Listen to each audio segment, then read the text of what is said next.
जय सिया राम दर्शकों, आप सभी का बहुत बहुत स्वागत है विशेष कार्यक्रम स्वयं को खोजो में। और मैं हूं आपके साथ उपेंद्र कौर। दर्शकों, इस कार्यक्रम के माध्यम से हम इस बात को समझने का प्रयास कर रहे हैं कि यदि प्रभु श्री राम को वनवास ना होता तो ऐसे में दिए गए श्रापों का और वरदानों का क्या होता। ऐसे में इस बात को समझने के लिए अभी तक इस कार्यक्रम के माध्यम से हमने विभिन्न प्रसंगों को जाना। ऐसे में कार्यक्रम की पिछली श्रृंखला में हमने इस प्रसंग को जाना जब प्रभु ने कहा कि मेघनाद जो है अब अगला सूर्यास्त नहीं देख पाएगा। तो ऐसे में फिर मेघनाद का वध कैसे हुआ, आज इस कार्यक्रम में जानेंगे अपने बेहद ही खास मेहमान से। जी हाँ, हम बात करें मोटिवेशनल स्पीकर सौरभ जी की। तो आइए सबसे पहले मिलकर उनका स्वागत करते हैं। जय सिया राम सर। जय सिया राम। आपका भी बहुत बहुत स्वागत है। सभी श्रोताओं एवं दर्शकों का भी बहुत बहुत स्वागत है। सर, कार्यक्रम की पिछली श्रृंखला में आपने हमें बताया था कि प्रभु ने यह वचन दिया है कि मेघनाद जो है अब अगला सूर्यास्त नहीं देख पाएगा। तो ऐसे में आज इस कार्यक्रम के माध्यम से आपसे जानना चाहेंगे कि मेघनाद का वध कैसे हुआ। बहुत सुंदर। जैसा कि पिछले एपिसोड में हमने कहा था कि जब हनुमान जी द्रोणाचल पर्वत से लक्ष्मण बूटी को लेके आते हैं वहाँ से, तो रास्ते में अवध का पूरा विस्तृत वर्णन किया था किस किस तरह से वहाँ पर महर्षि वशिष्ठ ने, माताओं ने और सबने वो अपना वक्तव्य रखा था, जिससे महर्षि वशिष्ठ ने वहीं ये घोषणा कर दी थी कि उसकी आयु तो अब ख़त्म होनी है। तो उसके बाद जब वो वहाँ लेके आते हैं तो सुषेण वैद्य वहाँ उनको लक्ष्मण जी को बूटी सुंघाते हैं और सारे वो करते हैं। उसके बाद क्या होता है, हनुमान जी सुषेण वैद्य को लंका छोड़ आते हैं, क्योंकि ये उस समय निर्धारित हुआ था कि ये सब चीज़ें रात ही रात में होनी हैं। तो हनुमान जी वहाँ से रात में ही ले आए और ये सब रात में हो गया है। क्योंकि किसी भी स्थिति में ऐसा होता है कि जब एक लक्ष्मण जी जैसा योद्धा मूर्छित हुआ और वो हुआ है, तो उसके बाद सारे वानरों में एक विशेष जोश वहाँ है। और वो एक तरह से रात्रि में ही कहना चाहिए कि ब्रह्म मुहूर्त में ही वहाँ पर धावा बोल देते हैं मेघनाद की वजह से, कि उसको लगता है कि ऐसे नहीं मेघनाद आएगा। और मेघनाद के धावे की वजह से उसको सारे वानरों में विशेष जोश होता है। यहाँ एक चीज़ और बताना कि मेघनाद का अर्थ ही क्या है। मेघ और नाद अर्थात इसका ये अर्थ होता है कि जैसे जो मेघ हैं, जो बादल हैं, उनकी जो आवाज़ होती है, जो इस तरह की आवाज़ जिसकी हो, उसको मेघनाद कहते हैं। तो वहाँ पर ये धावा बोला जाता है, जिसके लिए क्या होता है कि अभी राक्षस बिल्कुल तैयार नहीं है, क्योंकि एक तरह से अपेक्षित वो हो जाता है। इधर क्या होता है कि वानरों में बहुत जोश होता है, तो पूरे जोश से उस पर धावा बोल देते हैं। और इसका मतलब जब वो धावा बोलते हैं तो क्या होता है कि रावण ये सोचता है, अरे ये क्या कैसे हुआ, कल ही तो मेघनाद सबको वो करके आया है, इसका मतलब कालनेमी असफल हो गया।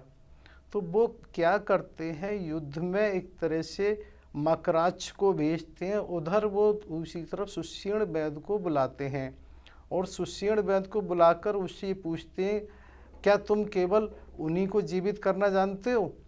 तो सुषेण वैद्य ये कहते हैं, नहीं महाराज, ऐसा तो मैं है नहीं, मेरे सामने तो केवल रोग, एक तरह से रोग ही होता है, ना मेरे लिए राक्षस है ना बानर है, इसमें मेरा कोई वो है नहीं। अगर आपने कभी किसी सेवा का अवसर दिया है तो कभी मना नहीं किया। तो उनको लगा ये तो बात ठीक है उसकी। फिर वो ये पूछते हैं, राजश्री उनके मन में कहीं ना कहीं एक बात ये होती है कि अगर जो औषधि जहाँ पर है और उनका समापन हो जाए तो वो पूछते हैं कि अब औषधि कहाँ कहाँ पर बची हैं। तो सुषेण वैद्य ये कहते हैं कि महाराज, जितनी मेरी जानकारी है कि वो 3 स्थानों पर थी औषधि, क्षीरोदधि। तो वहाँ से, क्योंकि एपिसोड नंबर 93 में हमने चर्चा की थी कि जैसे जो सुषेण तारा के पिता हैं वो वहाँ से लेकर आए थे, जब मेघनाद ने नागपात्र बांध के सबको एक तरह से वो कर दिया था मूर्छित, तो उसका उपयोग किया गया था। दूसरा उन्होंने कहा गंधमादन पे थी। गंधमादन कुंभकर्ण के बाद क्या हुआ था, हनुमान जी लेकर आए थे, जो वहाँ से भी वो समाप्त हो गई। तीसरा लक्ष्मण शक्ति के बाद जो आता है द्रोणाचल पर्वत से जब हनुमान जी लेके आए हैं, तो जो इसकी चर्चा हमने 98 में की थी, 98 एपिसोड में, और वो कुंभकर्ण के बाद गंधमादन वाली चर्चा एपिसोड नंबर 96 में की थी।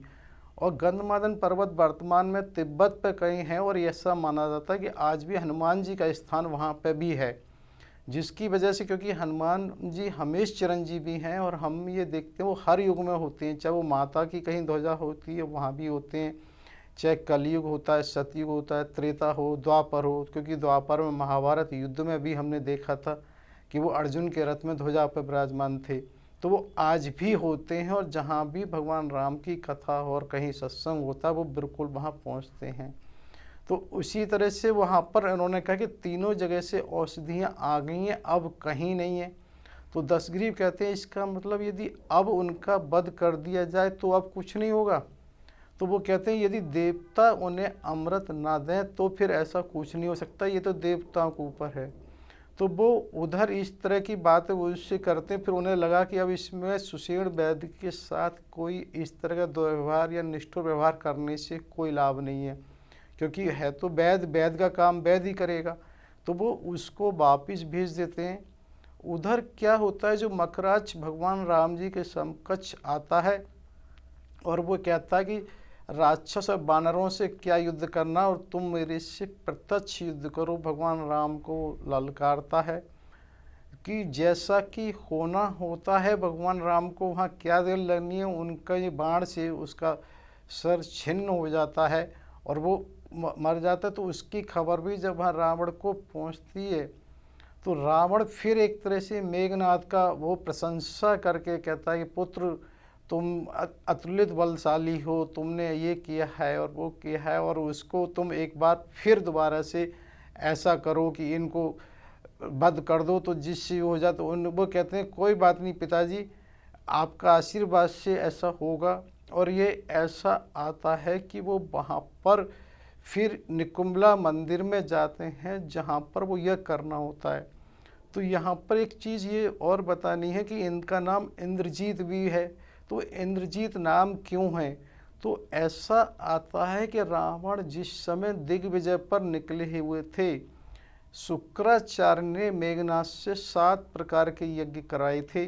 अश्वमेघ यज्ञ भी था, राजसूय यज्ञ भी था, गोमेध यज्ञ था, आदि आदि उनसे कराई थी, जिसमें उनको भिन्न भिन्न प्रकार की एक तरह से उपलब्धियां, शक्तियां, सिद्धियां प्राप्त हुई, जिसमें कि वो ये भी थी कि वो अदृश्य रहकर भी वो कर सकते हैं। तो ऐसा आता है कि एक तरह से रावण का युद्ध इंद्रजीत से हो रहा था, तो इंद्रजीत के रावण को एक तरह से वो पराजित नहीं हुआ, लेकिन ऐसा लगा कि उसमें वो पराजित हो सकते हैं। तो उस समय इंद्रजीत ने, इसने मेघनाथ ने क्या किया कि उस अपनी शक्ति का इस्तेमाल करते हुए अदृश्य रहकर इंद्रजीत को बंधन में बांध लिया था। तो तब वहाँ ये आता है कि ब्रह्मा जी आते हैं और ब्रह्मा जी ने एक तरह से इनको उसे छुड़ाने के लिए कहा। तो इसने अमरता का वरदान मांगा, क्योंकि अमर उन्होंने कहा हमारी सृष्टि में कोई नहीं होता। तो उन्होंने ये कहा कि अच्छा तो एक काम ये करो कि कुछ ऐसा दो कि जो अमरता की तरह से हो। तो उन्होंने ये कहा था कि जो तुम इस तरह का यज्ञ करोगे तो उस यज्ञ से एक तरह से रथ, अश्व और सब कुछ प्राप्त होगा। जब तक विधि विधान से इस अश्व को प्राप्त करोगे तब तक तुम्हारा वध नहीं होगा। जिस समय तुम इसका अधूरा छोड़ के कहीं कुछ करोगे तो ही वध हो पाएगा। तो इससे 2 चीज़ बतानी थी कि इसीलिए इसका नाम इंद्रजीत पड़ा, और इंद्रजीत के साथ साथ इसी उसके यज्ञ के कारण उनको ऐसी माया वाली शक्ति प्राप्त थी जिसकी वजह से वो ये कर सकता था। तो अभी भी रावण के कहने पर वो वर्तमान में भी क्या करते हैं, निकुंभला का जो मंदिर है वो वहाँ पर, वो मल पर, रजत पर्वत पर है, वो वहाँ जाते हैं और वहाँ जाके जैसा उनको स्वभाव होता है तो वहाँ वो यज्ञ शुरू करते हैं। तो वहाँ यज्ञ जब शुरू करते हैं तो वहाँ पर एक तरह से धुआं, कहना चाहिए धूम्र वो दिखाई देता है। तो उधर क्या होता है कि विभीषण प्रभु राम जी से ये कहते हैं कि जो मेघनाथ इस तरह का यज्ञ कर रहा है, यदि ये संपन्न हो गया तो इसका फिर एक बात बहुत मुश्किल हो जाएगा और ये एक तरह से अमर की तरह हो जाएगा। तो वहाँ पर ये प्रभु लक्ष्मण जी को ये कहते हैं कि तुम जाओ और विभीषण जी के मार्गदर्शन में। विभीषण जी ये भी बताते हैं कि वहाँ पर बहुत सेना नहीं जाएगी, यदि सेना अधिक जाने से हो सकता है दशग्रीव भी उसका प्रतिरोध वहाँ करे। तो इसलिए वहाँ पर जो विशेष विशेष बानर हैं, जामवंत हैं, नल नील, अंगद हैं, उन्हीं को साथ भेजा जाता है। और ये भी है कि विभीषण के मार्गदर्शन के हिसाब से ही वहाँ पर वो उस जगह पहुँचते हैं कि वो ऐसे दुर्गम स्थान में हैं कि वो वहाँ पहुँचने के बाद ये देखा जाता है कि जो एक वृक्ष है उसके नीचे, और वहाँ पर भी 5 तरह के द्वार हैं, क्योंकि उसने अपनी सारी सामग्री को वहाँ सैनिकों से पहले से मंगवा रखा है। सैनिक हैं, और उसने यहाँ तक भी आता है कि सैनिकों को ये भी आदेश दे रखा है कि किसी की भी किसी प्रकार से एक तरह से प्रविष्टि नहीं होनी चाहिए, कोई नहीं आना चाहिए, चाहे स्वयं रावण ही क्यों ना हो। तो वहाँ पर उसने उस यज्ञ की सुरक्षा के लिए 5 तरह के द्वार की बात आती है। सर्प की, हाथी की, अग्नि की, जल की, वायु की। तो वहाँ ये इस तरह से प्रसंग आता है कि वहाँ पर जो सर्प है, लक्ष्मण जी गरुणास्त्र से उसका वध कर देते, एक तरह से उस द्वार को ख़त्म करते हैं। जो हाथी है पर्वतास्त्र से होता है, और जो अग्नि का है उसका भी उससे अग्निअस्त्र से करके वो समाप्त करते हैं, और वायु को हनुमान जी पीते हैं, और जल को वायवस्त्र से एक तरह से समाप्त उस द्वार का तोड़ते हैं। तो यहाँ पहुँच के सबको लगा कि बिना विभीषण की मदद के तो वहाँ पहुँचा ही नहीं जा सकता, का इतना दुर्गम स्थान था। और वहाँ पहुँच के क्या होता है कि जामवंत जी जो उनके सैनिक होते हैं सबका एक तरह से वध कर देते हैं, और वहाँ पर फिर सब लोग एक तरह से जो उनकी सामग्री है, जो वहाँ पर उनकी सामग्री से जैसे भैंसे वगैरह हैं, सुरा है, रक्त है, उसको तो वहाँ पर भैंसे और उसको सब खोल देते हैं। जो सुरा और उनकी रक्त वगैरह है उसको सब फैला देते हैं, एक तरह से उसका पूरा यज्ञ विध्वंस कर देते हैं। जो इसमें हवन कुंड है, हनुमान जी बताते हैं उसको लात मार के कर देते हैं, और उसमें जो जल प्रवाहित कर दिया जाता है, पूरी तरह से अग्नि को नष्ट वष्ट कर दिया जाता है। सर यहाँ पर 2 प्रश्न मैं आपसे करना चाहूँगी। एक, आपने बताया कि ब्रह्म मुहूर्त में जो है धावा बोला गया, तो ब्रह्म मुहूर्त का क्या कुछ विशेष महत्व होता है? एक तो यह है, और हमने यह भी तो सुना है कि जब यह हवन हो रहा होता है तो ऐसे में मेघनाथ की पत्नी प्रमिला भी जो है वहाँ पर धावा बोलने से रोकती है थोड़ा सा, तो वो कब होता है? बहुत सुंदर। क्या होता है कि जो ब्रह्म मुहूर्त है उसको हम ये मानते हैं कि हमारे सूर्योदय से जुड़ा हुआ होता है, क्योंकि सूर्योदय दिन प्रतिदिन पृथ्वी की गति के हिसाब से उसका समय बदलता रहता है। तो उस सूर्योदय से ये माना जाता है 2 मुहूर्त पहले, यानी कि लगभग एक मुहूर्त 48 मिनट का होता है, कि 96 मिनट पहले ब्रह्म मुहूर्त होता है।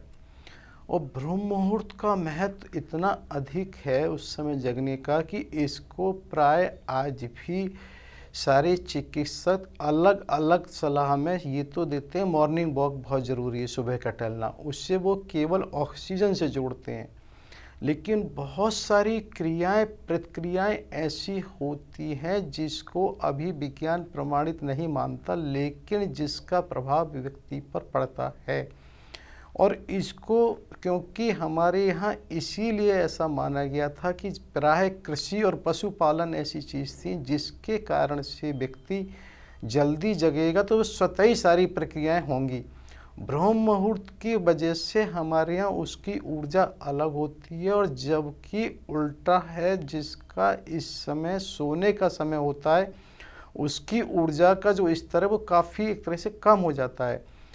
इसलिए जो लोग अभी भी रात में जगते हैं तो उनका सुबह का जो ऊर्जा का स्तर है वो कम होगा, और ये सब चीज़ें एक स्वतः प्रकार की जो प्रणाली से केंद्रित होती हैं। चाहे हम कभी भी कुछ भी खाएं तो उसका प्रभाव उसके हिसाब से होगा, और हम क्या भी कुछ भी करें, हमारे शरीर की एक बायोलॉजिकल एक तरह से घड़ी होती है जो अपने हिसाब से काम करती है। क्योंकि हम स्वतंत्र इस बात के लिए हैं कब, कहाँ, क्या, कैसे करना है, लेकिन किसी परिणाम के लिए स्वतंत्र नहीं है।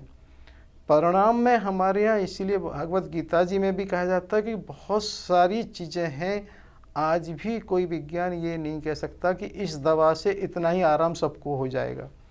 तो कोई भी फल की चिंता करे बिना होता, लेकिन ये सुनिश्चित है कि इस ब्रह्म मुहूर्त के कारण आज भी सबको ये कहा जाता है कि सुबह का टहलना होना चाहिए। इसी वजह से वानर सेना ने ब्रह्म मुहूर्त में धावा बोला था कि उनके पास उस मुहूर्त में भी ऊर्जा का अधिक है और पहले ही घटना घटी और लक्ष्मण जी जागृत हुए हैं। इधर सबको पता है कि उनका निशाचरों का बल कम हो जाता है। और जो आपने प्रमिला या उर्फ सुलोचना भी कहा जाता है मेघनाथ की पत्नी का, तो उसका क्या होता है कि जिस समय रावण उनको ये कहते हैं कि तुम इनको एक बार और वो करो, वो क्या करता है कि उस यज्ञ से जो उसे रथ प्राप्त होता है वो वहाँ युद्ध करने आता है। तो क्या होता है, जैसे कि पहले नागपाश के समय में भी अदृश्य रहकर ही उसने सबको मूर्छित किया था, उसी तरह से इस बार भी उसने क्या किया था कि उसने सब बानरों को मूर्छित करना शुरू किया, उन पर बाण चलानी। तो उससे क्या हुआ, बानर जो भागकर प्रभु श्री राम की तरफ चले गए और उन्होंने कहा कि हमारी रक्षा करो। तो वहाँ पर उसी समय प्रभु राम ने लक्ष्मण जी से कहा था भाई इसको, तो उसी समय लक्ष्मण जी क्रोध में आकर वहाँ पर बाण चढ़ाते हैं, उस ब्रह्मास्त्र के बाण को मंत्र चलाते हैं, क्योंकि उस समय प्रभु ने देखा कि इन्होंने संपूर्ण राक्षस जाति के लिए ही एक तरह से आह्वान किया है। तो वो प्रभु उनको रोकते हैं और वो कहते हैं कि इस तरह से हमें नहीं करना है। इस तरह से तो जो ऐसे राक्षस हैं जो एक तरह से ऑलरेडी बीमार हैं, या ये कहना चाहिए कि जो वापस जा रहे हैं, जो युद्ध में संलग्न नहीं है, और तो और हमारे जो आश्रित विभीषण जी हैं उनका भी वध हो जाएगा। तो हमें ऐसा नहीं करना, हमें तो केवल मेघनाथ का करना है। तो यहाँ ये दो चीज़ और महत्वपूर्ण हो जाती हैं कि देखिए कि वास्तव में अगर केवल राक्षसों का ही वध करना था तो प्रभु कहीं भी पहले भी ये प्रश्न आया था कि अकेले लक्ष्मण जी पर्याप्त हैं, क्योंकि प्रभु को कितनी लीलाएं करनी है इसलिए ऐसा उन्होंने किया है। अन्यथा राक्षसों को तो एक संकल्प से एक बाण छोड़ा जाता तो भी हो सकता था। और ये देखा भी जाता है कि पहले भी ऐसा हुआ था कि जब रघु जी के समय में भी रघु जी ने उसको चढ़ाया था नारायण, तो उस समय ये तुरंत रावण उसका अग्र था कि उन्होंने सबको कहा था इसको केवल नमस्कार करके ही प्रतिरोध करना है। तो उसी के कारण से राक्षसों का केवल वध का कारण नहीं था, वो तो प्रभु को लीलाएं करनी थी। तो यहाँ पर क्या होता है, जब मेघनाथ इस तरह की गलती करता है तो उसने देख लिया कि ये लक्ष्मण जी जो बाण चला रहे हैं तो वो भी जानता है, उसका ज्ञाता है, उसको अथर्वज्ञ है कि नहीं इससे मेरा कुछ नहीं बचेगा। तो वो जानबूझकर क्या करता है कि उस समय सबको दृश्यमान होकर वहाँ से एक तरह से चला जाता है, भाग जाता है, क्योंकि ऐसा तो ये निश्चित है कि कहीं किसी भी भागते हुए व्यक्ति पे जो छोड़ के जा रहा है उस पर तो आक्रमण करने का बनता ही नहीं है, वहाँ तो पूरी मर्यादा है। और वैसे भी आज भी हम ये देखते हैं कहीं कुश्ती में भी कोई यदि पहलवान छोड़ के चला जाएगा तो उससे युद्ध नहीं किया जाता।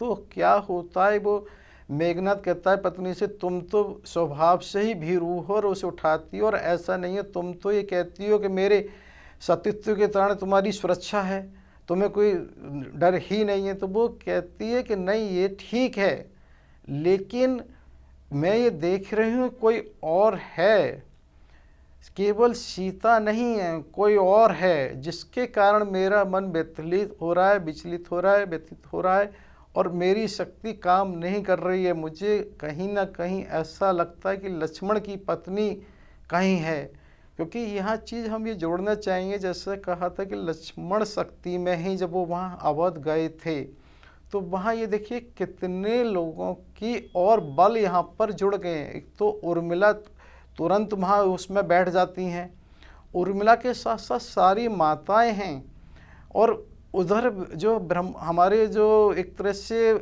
गुरु जी हैं वशिष्ठ जी हैं उनका भी आशीर्वाद है, और आम जनता को भी पता लग गया है तो उनकी भी भावना है।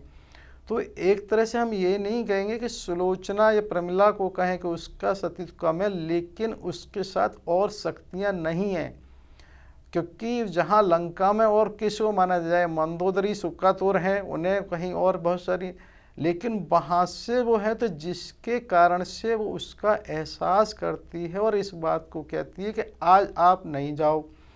तो वह मेघनाथ ये कहता है अच्छा मैं युद्ध करने नहीं जा रहा हूँ, मैं केवल माया करने जा रहा हूँ। तो ऐसा कुछ आता है कि वो मेघनाद पश्चिम द्वार से निकलता है और अपने रथ पर वो एक तरह से माया की बनी हुई सीता को वहाँ बिठा के लेके जाता है। और जब वो माया की सीता को लेके जाता है युद्ध स्थल पे, तो वहाँ पर वो एक तरह से सबको कहता है कि सारी जो युद्ध का कारण है मैं उसी को ख़त्म कर देता हूँ, मैं आज सीता का वध कर देता हूँ, जिससे कि सब चीज़ें अपने आप समाप्त हो जाएंगी। वो इस तरह से वानरों का अपनी तरफ ध्यान केंद्रित करते हुए उस जो मायावी सीता है उसको एक कंधे से लेकर कुची तक इस तरह से तलवार चलाता है कि उसका वध कर देता है। जब क्योंकि होता क्या है, इधर जब वध करने की स्थिति होती है तो वो माया की सीता भी चिल्लाती है मुझे बचाओ बचाओ, और ये इस तरह से कर रहा। होता ये भी है कि हनुमान जी के अलावा किसी ने सीता को तो देखा नहीं है, और हनुमान जी भी एक तरह से, क्योंकि उस समय इतने भावावेश हो जाते हैं, उन्हें ये ध्यान ही नहीं रहता कि ये माया की सीता है। वो एक साथ ही दौड़ते हैं, अरे जब तक वो उसका वो वध कर चुका होता है, और उस सेना को हनुमान जी तो मार देते हैं, लेकिन वो एक तरह से अपने द्वार में घुस चुका होता है। होता क्या है, उधर हनुमान जी प्रभु के पास आते हैं और ये कहते हैं कि ऐसे ऐसे हो गया सीता को, तो प्रभु भी एक साथ व्याकुल, क्योंकि उन्हें तो लीला करनी है उसी के हिसाब से, तो वो भी वहाँ हो जाते हैं। और इधर क्या होता है, जो लक्ष्मण हैं अनुज हैं, वो एक तरह से क्रोधा में आ जाते हैं, क्योंकि हमने जैसा पहले जिक्र किया कि वहाँ तो राम जी ने उनको सावधान कर दिया था, अब यहाँ कुछ भी हो सकता था, यहाँ कौन सावधान करेगा। तो होता क्या कि मेघनाद के पास वहाँ दूर से विभीषण गए हुए थे कि भाई मेघनाद क्यों आया है। इधर विभीषण ने जब ये देखा कि राम के पास जो दल में सारे बानर इस तरह से कहीं खड़े हुए, कहीं ना कहीं कुछ हुआ है, तो वो वहाँ विभीषण राम जी के पास वहाँ दल में आते हैं। वो सबको देखते हैं भाई ऐसा क्या है, क्या हुआ है। उन्हें तो हनुमान जी ने बताया कि इस तरह दुष्ट मेघनाद ने ऐसा कर दिया है।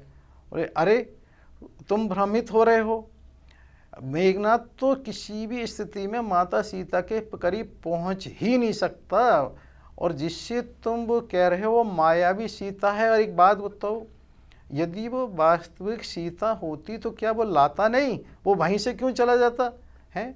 उसको उस क्या करना है, उसका शरीर का वहाँ कोई समाधि बनानी है, पूजा करनी है, वो उसे क्यों लेके जाता, क्यों छोड़ के जाता। अगर वास्तव में उसने वध किया है तो कहीं जाके देखो रक्त तो होगा, क्योंकि ये चीज़ उस समय भावावेश में, और ये वास्तविकता है कि आप एक बात ये देखो कि अगर चाहे वो हम रोबोट कहें, चाहे हम किसी डमी कहें, अगर वो बनी हुई उसमें रक्त नहीं हो सकता, क्योंकि रक्त की आज भी एक प्रॉपर्टी या गुण कहें, जिसको प्राकृतिक कहें, ऊपर वाला कहें, अदृश्य शक्ति कहें, उसने उसके गुण ऐसे बना रखे हैं कि किसी फैक्ट्री में निर्माण नहीं हो सकता रक्त का। और रक्त की देखिए ना कि क्या व्यवस्था है कि उसको हर हालत में 24 घंटे चलते रहना है। और यहाँ ये भी समझना आवश्यक है, जीवन चलने के लिए रक्त को चलना आवश्यक है, और रक्त को चलने के लिए ब्लड प्रेशर आवश्यक है, अर्थात खून का दबाव आवश्यक है। तो ये बात स्पेशली विशेष रूप से ये कही जा रही है, क्योंकि आज हम ये देखते हैं कि जन जन में एक चीज़ इंजेक्ट की जा रही है, जिससे हम डिप्रेशन और टेंशन कहते हैं, तनाव और अवसाद। क्योंकि वो वास्तव में है कुछ नहीं, सिर्फ ये सबको ऐसे फैलाया जा रहा है, जैसे जान के या अनजाने में जो भी फैलाते हैं उसका प्रभाव दिखता है। अरे ये दबाव तो जीवन के जीने का हिस्सा है, जैसे जीने वो उसी तरह से पहले बच्चों को उसी तरह से प्रशिक्षित किया जाता था। किसी ने डांट दिया तो क्या हो गया, कुछ हो गया तो क्या हो गया, वो हर चीज़ को तुरंत एक तरह से झाड़ना, कहीं ये मन में बात ही नहीं इसमें कोई दबाव है। अब हम इस तरह से हर चीज़ को शुरू से सोचते हैं भाई ये दबाव है, ये दबाव है, तो दबाव है या नहीं है, लेकिन उसको इंजेक्ट किया जा रहा है, जिसका धीरे धीरे रूपक कहीं ना कहीं वो एक तरह से दबाव को वो न कैसे तनाव और अवसाद का रूप लेता जा रहा है। जबकि ये खून के लिए जैसे चलना आवश्यक है, इसी तरह से हल्का फुल्का दबाव होना ही जरूरी है। तो यहाँ ये बताना जरूरी था कि विभीषण ने कहा यदि ऐसा होता तो उसके बाद बानर वहाँ दौड़ते हैं, और बानर ये देखते हैं वहाँ तो खून का कोई नामो निशान भी नहीं है, तो तब इस बात को समझ जाते हैं, तो सबको उग्र होते हैं। और तब ही वहाँ पर भगवान राम लक्ष्मण से ये कहते हैं कि आज तुम इसका वध कर दो। तो तब उसके बाद जो अभी हमने पहले प्रसंग कर रहे थे कि सब उनको लेके विभीषण के साथ वो वहाँ पर निकुंभला मंदिर के वहाँ जो एक तरह से रजत शिखर पर है वहाँ पहुँचते हैं, और वहाँ उसका वो करने के बाद एक तरह से जो यज्ञ को खंडित कर दिया जाता है, और यज्ञ को जब खंडित कर दिया जाता है तो वहाँ मेघनाथ एक तरह से विभीषण को कुवचन अवचन कहते हैं कि कुलद्रोही तू ले आया इनको और तूने ऐसा किया है और तेरे बिना ये नहीं होता। तो वहाँ विभीषण भी इस बात को कहते हैं कि भाई सर्प बिच्छू चाहे घर के हों उनको डकने से पहले समाप्त करना, और जो प्राय ये कहा जाए कि जन जागृति जो जिसके लिए सभी के लिए नुकसानदायक है उसका वध होना बहुत आवश्यक है, जो सबके लिए हानिकारक है उसका वध होना ही चाहिए। क्या होता है कि मेघनाथ वहाँ इस तरह से युद्ध कर रहा होता है तो वहाँ पर विभीषण ये सावधान करते हैं कि लक्ष्मण जी को समय अधिक नहीं, ये अल्पकालिक है और इसको आप समाप्त कर दिए। तब लक्ष्मण जी प्रभु राम का स्मरण करके ये कहते हैं इनका, और वो इस तरह से उस बाण को छोड़ते हैं जिससे उसका क्रीट कुंडल सहित मस्तक अलग हो जाता है और वो हो जाता है। तो उसी समय क्या होता है कि अवध में, क्योंकि जो उर्मिला एक तरह से उस पर बैठी हैं अपने आसन पर, वो वहाँ ऐसा उस शक्तिकरण होता है कि उनकी गोदी में एक फूल गिरता है, तो तुरंत वो उसको लेके माता कौशल्या के पास जाती हैं। यहाँ ये महत्वपूर्ण है, सुमित्रा के पास नहीं जाती हैं, वो कौशल्या के पास जाती हैं, और कौशल्या माता उनको हृदय से लगा लेती हैं, नहीं कि पुत्री ये तो होना ही था, आज तेरे बल उसके कारण कोई भी क्यों नहीं आ जाता, उसके स्वयं अगर प्रलयंकारी और रुद्र भी होते तो उन्हें भी पराजित होना होता, तेरे तपोबल के आगे तो ऐसा होना ही था। इधर क्या होता है कि जो वहाँ पर जो मेघनाथ की पत्नी प्रमला है वो कर रही होती है, तो बार बार अपने उसमें वो कहती है कि नहीं विजयी विजयी भाव, तो वो वहाँ पर ये देखती है कि नहीं कोई शक्ति उसे कहती है ये नहीं हो सकता, ये नहीं हो सकता, वो किसी तरह होती है। और ऐसे वो ये देखती है उसके एक उसी समय एक कंकड़ यानी कि एक तरह से उसका वो टूट जाता है, तो वो समझ जाती है नहीं यह नहीं हो सकता, और वो एक तरह से मूर्छित हो जाती है और मेघनाथ का वहाँ वध हो जाता। होता क्या है कि उसी समय उसको सिर को हनुमान जी और लक्ष्मण जी लेके प्रभु राम के पास आते हैं, प्रभु राम उनकी वो करते हैं। और यहाँ ये चीज़ महत्वपूर्ण है, विभीषण भी बताते हैं, और अध्यात्म रामायण के युद्ध कांड के सर्ग 8 के दोहा 64-65 में ये स्पष्ट लिखा हुआ है कि ये विभीषण जी ने प्रभु राम को बताया कि मेघनाद का वध वही कर सकता है जो 12 वर्ष निराहार और अनिद्रा रहा हो। तो अब यहाँ कितना ये महत्वपूर्ण है कि ये देखिए, अगर राम वनगमन नहीं होता तो लक्ष्मण जी नहीं आते, जबकि राम वनगमन केवल राम जी को हुआ है, लक्ष्मण जी को नहीं, लेकिन लक्ष्मण जी साथ आए हैं और वो पहले से ही निराहार और अनिद्रित रहे हैं, जिसके कारण उस वरदान की और उसकी पूर्ति होती है, और उनके कारण ही उसका मेघनाथ का वध होता है। अन्यथा वो कैसे हो पाता बताओ भाई। राम कहा जाता है ना सर कि कोई भी घटना यूं ही नहीं घटती या कारण नहीं घटती, तो क्योंकि मेघनाथ का वध होना ही था, अमर नहीं है, और होना है तो उससे होना है जो 12 वर्ष एक तरह से निराहार और अनिद्रित रहे, वो लक्ष्मण जी रहे। अब ये देखिए लक्ष्मण जी जब रहे तो उनसे कहा तो किसी ने नहीं, लेकिन जो होना होता है वो पहले से हो रहा होता है, तो उसी तरह से ये उसका वध होता है। अच्छा, बहुत ही सुंदर प्रसंग चल रहा है सर। इसी के साथ साथ मन में यह भी सवाल आया है कि हमने ऐसा भी सुना है कि जो मेघनाथ की पत्नी है, जिसे हम सुलोचना के नाम से भी जानते हैं, मेघनाथ के वध के बाद वो खुद भी सती हो जाती हैं। तो इस प्रसंग के बारे में हम आपसे जानना चाहेंगे, लेकिन कार्यक्रम की अगली श्रृंखला में अब समय इजाज़त नहीं दे रहा कार्यक्रम को आगे बढ़ाने का, तो ऐसे में आपने अपना कीमती समय दिया, उसके लिए बहुत बहुत धन्यवाद। आपका भी बहुत बहुत धन्यवाद, सभी श्रोताओं एवं दर्शकों का भी बहुत बहुत धन्यवाद।